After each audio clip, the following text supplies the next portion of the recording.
Good morning to all the students of B.Ed first year session 2020 to 2022 of Chanakya B.Ed College, Bettiya,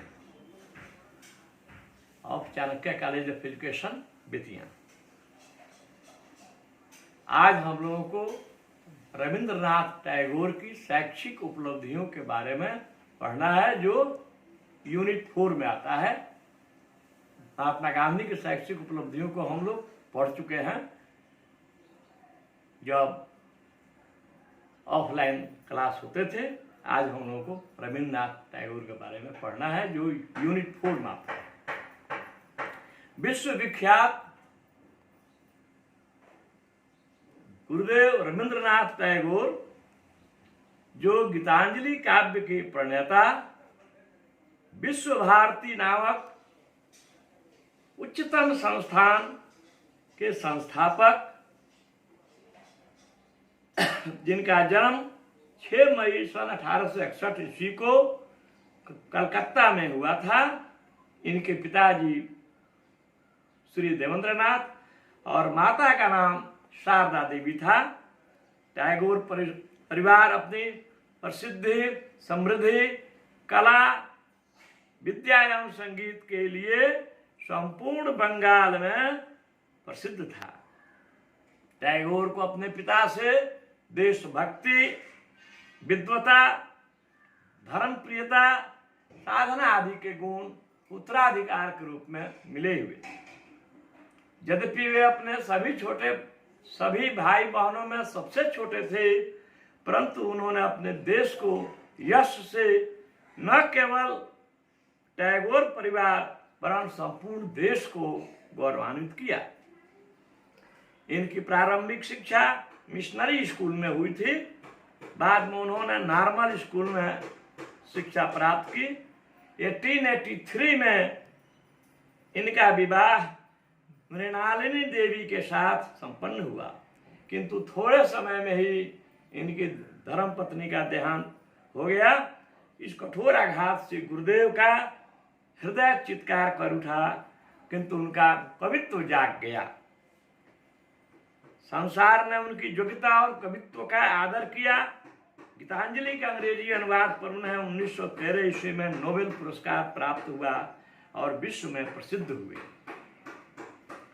साहित्य, कला, विज्ञान आदि पर दिया जाने वाला यह विश्व का सर्वश्रेष्ठ पुरस्कार है। कलकत्ता विश्वविद्यालय ने उन्हें सन 1913 ईस्वी में डिलीट की ऑनररी उपाधि प्रदान किया। सन 1915 में भारत सरकार ने उन्हें सर की उपाधि से विभूषित किया। भारत का यह अनमोल रत्न सन 1941 ईस्वी में अगस्त में इस संसार से विदा हो गया, लेकिन उनकी अमर कृतियां, कालजयी कृतियां हमेशा जब तक सूर्य और चांद रहेंगे विश्व को मिलते रहेंगे। भारत ही नहीं, विश्व को मिलते रहेंगे। शिक्षा का दर्शन इनका है। सच्ची शिक्षा वह है जो वर्तमान की सभी वस्तुओं में प्रेम और मेल की भावना विकसित करती है। टैगोर के समय को क्रमबद्ध और निष्क्रिय शिक्षा का समाज की आवश्यकताओं से मेल नहीं था।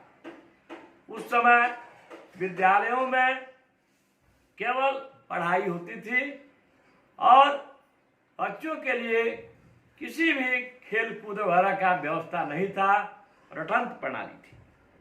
उनका विश्वास था कि शिक्षा प्राप्त करते समय बालक को स्वतंत्र वातावरण मिलना चाहिए। वे चाहते थे कि बालक प्रकृति और समाज दोनों से सीखें। वे विश्व बंधुत्व के पक्षधर थे और चाहते थे कि बालक में इसी दृष्टिकोण का विकास हो। उनका विश्वास था कि बालकों को वास्तविक जीवन की शिक्षा प्राप्त हो और उनका दृष्टिकोण संकीर्णता से ऊपर उठकर राष्ट्रीय तथा साथ ही साथ अंतर्राष्ट्रीय भी बने। उन्होंने लिखा है कि प्रकृति के पश्चात बालक को सामाजिक व्यवहार की धारा के संपर्क में लाना चाहिए। यानी पहले बालक को प्रकृति के प्रांगण में शिक्षा दी जाए, उसके बाद सामाजिक वातावरण में लाया जाए। अब आइए टैगोर के शिक्षा दर्शन के आधारभूत सिद्धांत। उनके अनुसार शिक्षा दर्शन के आधारभूत सिद्धांत निम्नवत हैं। शिक्षा को सजीव एवं गतिशील होना चाहिए। दूसरा, छात्रों में संगीत, अभिनय और कला की योग्यताओं का विकास करना चाहिए। तीसरा, बालक की शिक्षा का साधन उनकी मातृभाषा होनी चाहिए, जिसको आज के शिक्षा मनोवैज्ञानिक भी स्वीकार कर रहे हैं कि बालकों को शिक्षा उनकी मातृभाषा में ही आरंभ की जाए। शिक्षा का समुदाय के जीवन से घनिष्ठ संबंध होना चाहिए और उसे सजीव एवं गतिशील होना चाहिए। जनसाधारण को शिक्षा देने के लिए, आम जनता को शिक्षा देने के लिए देशी प्राथमिक विद्यालयों को पुनर्जीवित किया जाना चाहिए। शिक्षा बालकों की जन्मजात शक्तियों का विकास करके उनके व्यक्तित्व का सर्वांगीण विकास और सामंजस्यपूर्ण विकास करे। भारतीय बालक को भारतीय शिक्षा मिलनी चाहिए, विदेशी शिक्षा नहीं मिलनी चाहिए, यह गौर करने की बात है। पाठ्यक्रम में भारतीय दर्शन और सामाजिक आदर्शों को स्थान मिलना चाहिए। बालकों की शिक्षा नगर से दूर प्रकृति के प्रांगण में होनी चाहिए। बालकों को पाठ्य पुस्तकों द्वारा ज्ञान प्राप्त करने के लिए बाध्य न किया जाए, अपितु उसे प्रत्यक्ष स्रोतों से ज्ञान प्राप्त करने के अवसर दिए जाए। बालक खुद सीखेंगे, है ना, केवल पाठ्य पुस्तक पर उन्हें अवलंबित नहीं होना है। अब आइए शिक्षा का अर्थ। टैगोर के अनुसार सर्वोच्च शिक्षा वही है जो संपूर्ण सृष्टि से हमारे जीवन का सामंजस्य स्थापित करती है। The highest education is that which makes our life in harmony with all existence. Tagore ने शिक्षा में प्राचीन भारतीय आदर्श को स्थान दिया है। यह आदर्श है सा विद्या या विमुक्ते, अर्थात विद्या वही है जो आदमी को मोक्ष दिला दे।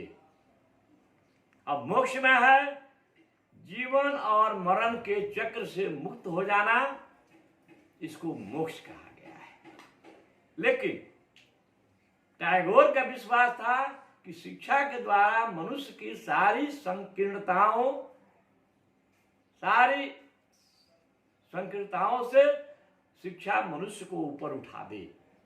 जो दास्ता है, आर्थिक दास्ता, सामाजिक दास्ता, जितनी दास्ताएं हैं, उससे मनुष्य को मोक्ष दिला दे, मनुष्य स्वतंत्र रूप से अपना कुछ विकास कर सके।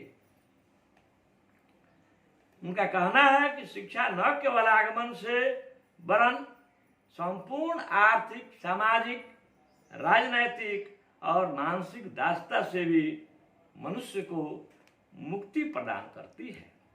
अतः मनुष्य को शिक्षा द्वारा उस ज्ञान का संग्रह करना चाहिए जो उसके पूर्वजों द्वारा संचित किया जा चुका है। यही सच्ची शिक्षा है। टैगोर ने स्वयं एक जगह लिखा है कि सच्ची शिक्षा संग्रह किए गए लाभप्रद ज्ञान के प्रत्येक अंग के प्रयोग करने में, उस अंग के वास्तविक स्वरूप को जानने में और जीवन में जीवन के लिए सच्चे आश्रय का निर्माण करने में है। अब शिक्षा के उद्देश्य। टैगोर के अनुसार शिक्षा के उद्देश्य निम्नलिखित हैं। एक है, इनका विचार था कि शिक्षा का प्रथम उद्देश्य है शारीरिक विकास, क्योंकि एक स्वस्थ शरीर में ही एक स्वस्थ मस्तिष्क रह सकता है। एक बीमार व्यक्ति से हम बहुत ऊंचे विचार की, ऊंचे मानसिकता की आशा नहीं कर सकते हैं। अतः उन्होंने इस बात पर बल दिया कि बालक का शारीरिक विकास करना शिक्षा का प्रथम उद्देश्य है। उनका कहना है कि शारीरिक विकास के लिए यदि आवश्यक हो तो अध्ययन को कुछ समय के लिए छोड़ देना चाहिए। शारीरिक विकास के लिए टैगोर ने पेड़ों पर चढ़ने, तालाबों में गोता लगाने, फूलों को तोड़ने तथा प्रकृति माता के साथ अनेक प्रकार की उछल कूद करके व्यायाम को आवश्यक बताते हुए पौष्टिक भोजन पर बल दिया। यानी कहा भी गया है, अंग्रेजी में एक प्रोवर्ब है, बहुत फेमस है, a healthy mind lies in a healthy body. इसीलिए इन्होंने शारीरिक विकास को सबसे पहले शिक्षा का प्रथम उद्देश्य माना है, सर्वोत्तम उद्देश्य। दूसरा है मानसिक विकास। टैगोर के अनुसार शिक्षा का दूसरा उद्देश्य बालक का मानसिक विकास करना है। टैगोर ने एक स्थान पर लिखा है, पुस्तकों की अपेक्षा प्रत्यक्ष रूप से जीवित व्यक्ति को जानने का प्रयास करना ही सच्ची शिक्षा है। इससे कुछ ज्ञान ही प्राप्त नहीं होता, अपितु जानने की शक्ति का इतना विकास हो जाता है जितना कक्षा में दिए जाने वाले व्याख्यानों द्वारा होना संभव है। इनका विचार है कि बालक जो है अपने ज्ञानेंद्रियों और कर्मेंद्रियों के द्वारा ज्यादा सीखते हैं और उस माध्यम से जो ज्ञान आता है वह काफी अस्थायी होता है। तीसरा है कि नैतिक एवं आध्यात्मिक विकास। आदर्शवादी हैं चूंकि गुरुदेव रविन्द्रनाथ टैगोर जी, इन्होंने इस बात पर बल दिया कि शिक्षा का उद्देश्य नैतिक और आध्यात्मिक विकास होना चाहिए। नैतिक शिक्षा के विषय में उन्होंने अपने लेखों में अनेक नैतिक तथा आध्यात्मिक मूल्यों अथवा आदर्शों पर प्रकाश डाला है तथा उनको प्राप्त करने के लिए आत्मानुशासन, शांति और धैर्य, नम्रता, आंतरिक स्वतंत्रता एवं आंतरिक शक्ति एवं ज्ञान को परम आवश्यक बताया है। चौथा, समस्त शक्तियों का विकास। टैगोर यह मानते थे कि बालक के अंदर सभी सुसुप्त शक्तियों का विकास करना ही शिक्षा का उद्देश्य है। टैगोर एक महान व्यक्तिवादी थे, वे व्यक्ति के संपूर्ण विकास को महत्व देते थे। इसीलिए उन्होंने पुस्तकीय ज्ञान के अतिरिक्त अन्य साधनों द्वारा ही स्वतंत्र शिक्षा पर का विकास करने पर जोर दिया। राष्ट्रीयता का विकास। रविन्द्रनाथ टैगोर राष्ट्रवादी होने के नाते शिक्षा को राष्ट्रीय जागृति का उत्तम एवं सफल साधन मानते थे। उन्होंने अपने विचारों, लेखों एवं कविताओं द्वारा व्यक्तियों को राष्ट्र प्रेम की ओर आकर्षित किया है और उन्हें राष्ट्रीय एकता की अनुभूति कराई है। पहले इनके अनुसार पहले राष्ट्र है, उसके बाद ही हम किसी भी राज्य या भाषा भाषी हो सकते हैं, किसी भी धर्मावलंबी हो सकते हैं। नेक्स्ट है अंतर्राष्ट्रीय दृष्टिकोण का विकास। टैगोर के अनुसार शिक्षा का अंतिम उद्देश्य है अंतर्राष्ट्रीय भावना को विकसित करना। वे अंतर्राष्ट्रीय समाज के समर्थक थे और विश्व में एकता स्थापित करना चाहते थे।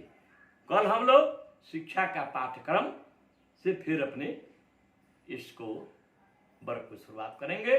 Thank you. घर में रहो, सुरक्षित रहो।